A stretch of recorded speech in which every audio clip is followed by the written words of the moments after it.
And now the plain truth. As you've seen on our show, the government at times tells you lies. The deception is historic and continuous. The government needs to be exposed because it cannot be trusted to expose itself. We live in exciting and fearful times.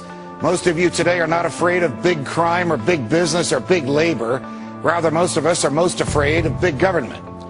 All right, folks, there is a lot going on right now. Decisions being made that are unprecedented and will have an overreaching impact on what it means to live in the United States of America. But whereas in the past, the time ends. The war is over. The rules go back to normal.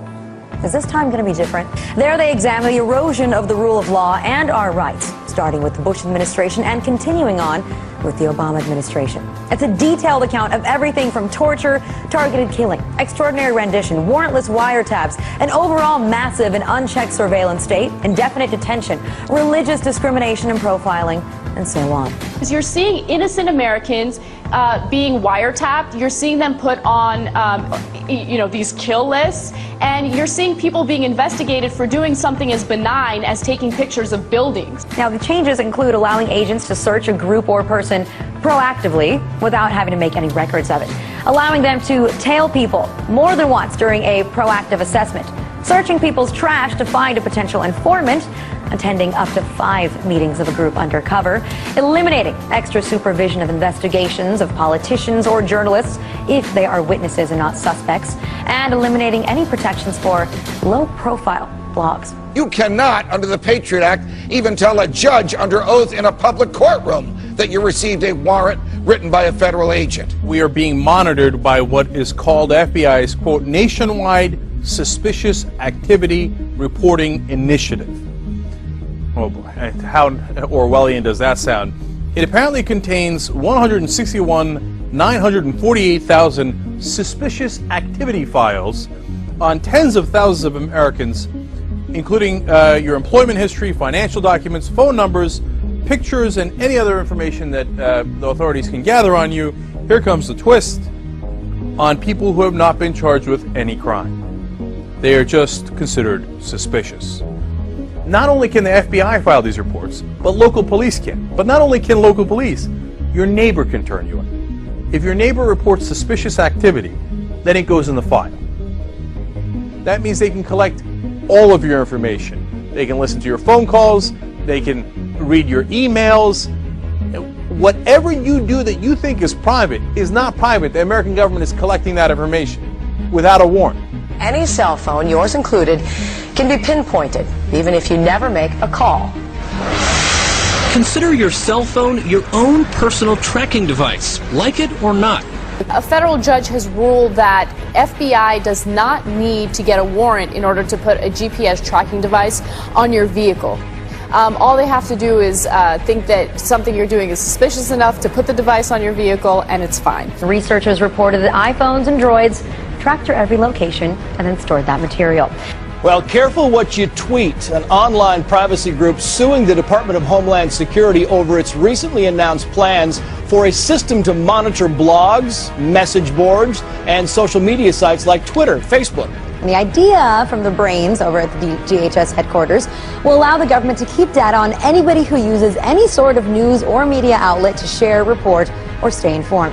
about $11.3 million to monitor. Among that was monitoring for news media stories which, quote, reflect adversely on the Department of Homeland Security or U.S. federal government.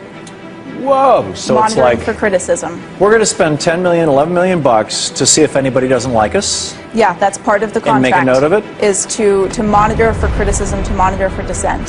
That would allow the U.S. government to blacklist websites and, according to some, break the internet. It would basically allow any private company or person to shut down almost any website. You wouldn't even get a hearing before they shut down your website. Whether or not those sites are actually engaged in copyright infringement doesn't apparently need to be proven by a third party or a court.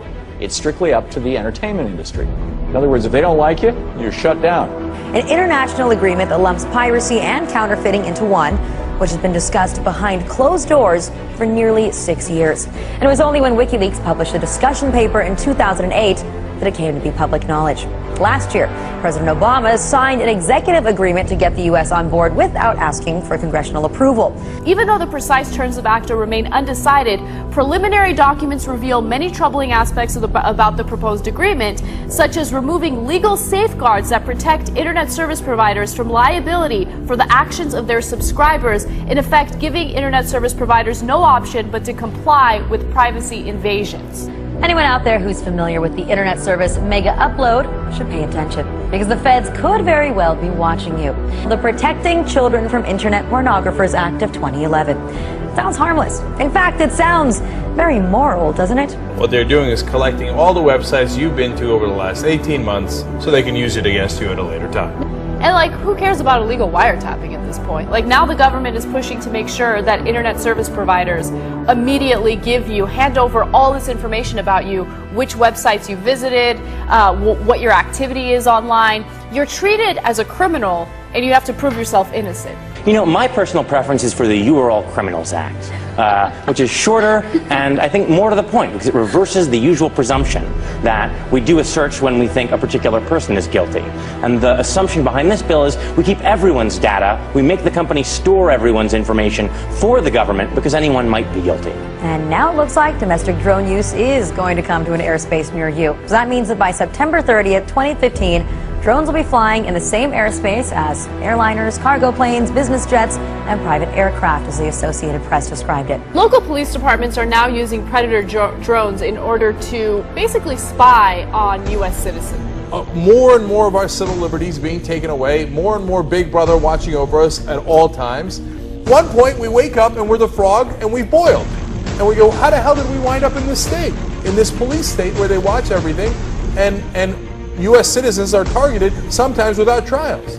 Well, this is how we wound up in it. We told you about it every single day on the Young Turks. It's happening as we speak. The police state we live in right now is so extreme that when I read this story, it wasn't that surprising to me, right? Do you want to feel comfortable with the fact that the government or local police departments can use a drone to follow you wherever you go, no matter what? It'll hover around your house while you're in there, follow you out of your house, check out where you're going, what are you doing?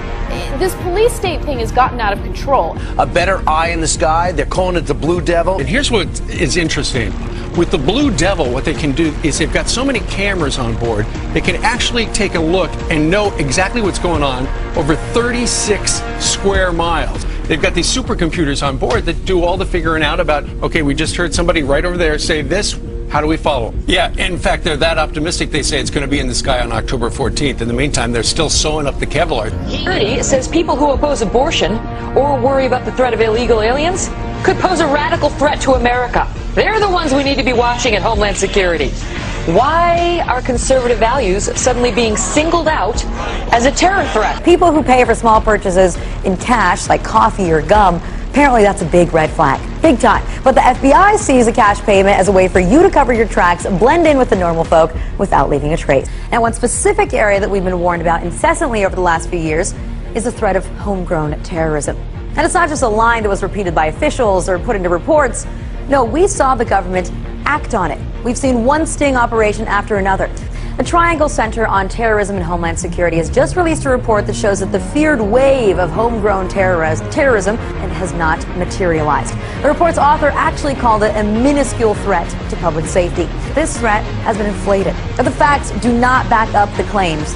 And yet, what are the sacrifices that we've all been forced to make in order to be ready to counter it? What are the grave offenses that have been committed against our civil liberties? The power grabs that lawmakers have been able to make while selling us fear of a homegrown threat.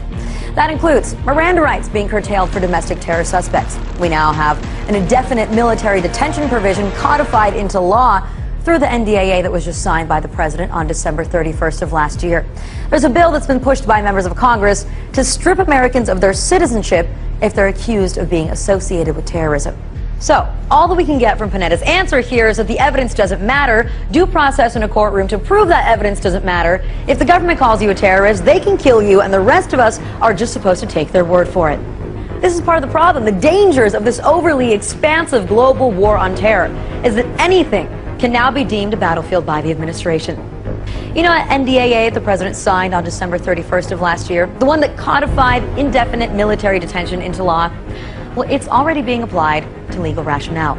But just so you know, it's already being used. But the thing that makes it critical here is that the U.S. government unilaterally, without any proof, without any due process at all, is actually pointing the finger and saying, you, my friend, are a terrorist. So the question then becomes, if they get to decide, what makes you question whether or not they can't decide that it's you, or it's me, or it's my neighbor, or my father, or my son? The federal government says it is taking steps to make the internet safer. This week, the Obama administration pressed ahead with plans to create an internet identification system for Americans.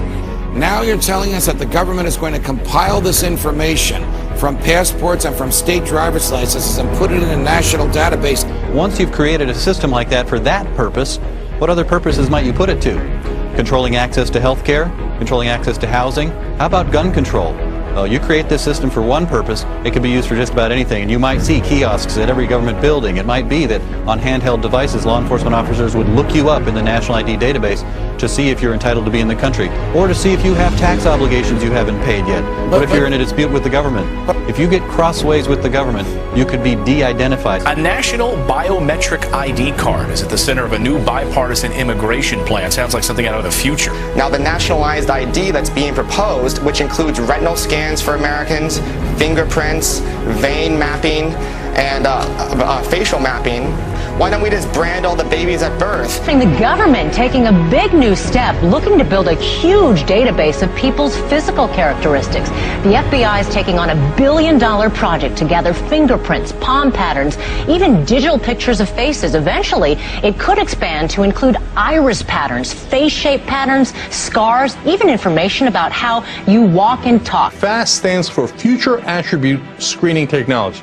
Future attributes. Not the attributes you have now, the attributes you're gonna have and will be punished for later. So this is straight out of Minority Report. Thank God, though, because we didn't have enough of a police state. Best to try to figure out crimes before they happen and punish people for it.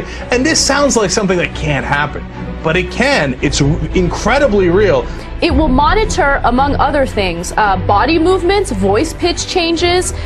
It'll also look at eye movements, body heat changes, and breathing patterns. And they're going to use all this information to try to predict whether or not you're going to commit a crime in the future, okay?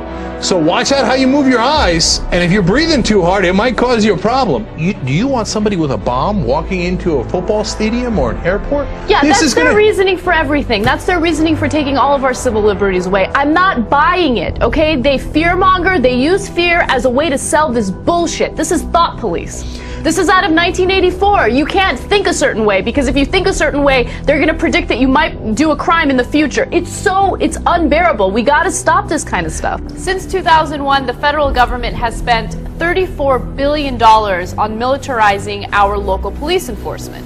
Recently, they talked about the school-to-prison pipeline. I mean, people getting arrested for leaving class? You're kidding me? You get arrested for being absent. You get arrested for spraying perfume on yourself. You get arrested for cussing at other students. If you don't get arrested and if you don't get sent to a juvenile detention center, you most certainly get a fine. In 2010, the police gave 300,000 Class C misdemeanors to children as young as 6 in the state of Texas. They do have police departments inside the schools. Why? Because the 6-year-olds are about to riot? No, because they make money off of it. And one other terrible part of this is that it makes our kids into robots. You know, don't question authority. Don't do anything wrong. You do something even slightly out of step with what a teacher wants. That's it. You're committing a misdemeanor. You'll be fined. Let's say it is a poor family and they do not have the money necessary to pay this fine. What happens is they put the fine on hold until the student is 17 years old. And then when the student is 17, they throw him in jail. Oh, for Christ's sake, man. Just when you thought it couldn't get any worse, right? So what are we doing, man? We're locking up half the country. So private prisons, they're like businesses. Of course they want to, make as much money as possible. But think about how that affects you as a citizen of the United States, okay? They're looking to put people away for minor offenses, okay, for anything. That's why this war on drugs continues. It's because it's big business for these private jails, for these private prisons. So who knows what's next? Now all of a sudden you videotape a police officer and they're thinking about putting you away in jail. And this is how we become a police state, where we privatize our prisons and then they buy our politicians and they have the motivation to arrest us all. We are by far and away the country that imprisons the greatest percentage of our population. It gives the military the power to indefinitely detain American citizens, even those captured here in the United States, suspected, just suspected, not convicted, of some sort of involvement or affiliation with terrorism. So no trial, prison based solely on suspicion. All without a court hearing or a trial. The government may be preparing for some sort of martial law. How alien would that be to see troops with rifles and helmets marching in our streets?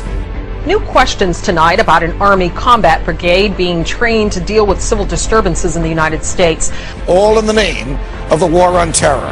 In the past, the wars ended, or the enemy ceased being an enemy. Now we have a different dynamic. Now we have this global war on terror that seems to always be expanding, and we're fighting something like terrorism that you can't necessarily get rid of. You can't eradicate it. So do you think that we're in some kind of danger where we won't be able to end it and go back to where we used to be?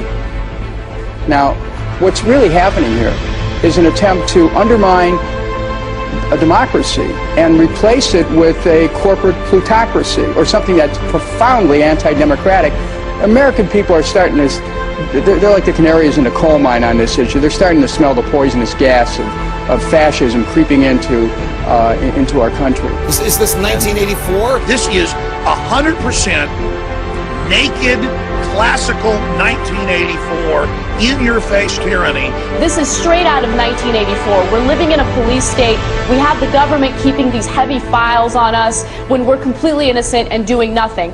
This is just scratching the surface. But it's clear that despite the growing number of people that have come out opposing these bills, the government is going to continue waging its own war without the support of the American people, and even if these bills don't pass. The decisions made by our officials post 9/11 have put a very dark shadow over our actions as a country. But here's where I start to get a little bit frustrated. It's where the mainstream media that's supposed to be the government watchdog once again just starts reporting on these stories as if it's just any old conversation, and they forget about some of the darker practices that are still carried out the rest of the time. The mainstream media should realize, above all, that we have certain laws and standards for a reason in this country.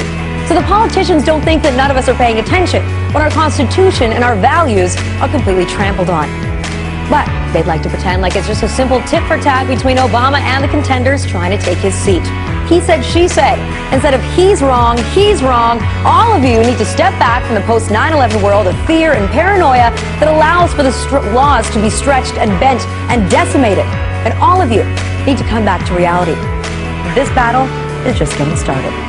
We are no longer that generation that doesn't care. We are no longer that generation that's prepared to sit back and take whatever they give us. We are now the generation at the heart of the fight back. We are now the generation that will stand with everyone who's fighting back. We hope you'll show solidarity with us and send a strong message to this government that they can't throw their cuts at us. We're going to stand up and we're going to fight back.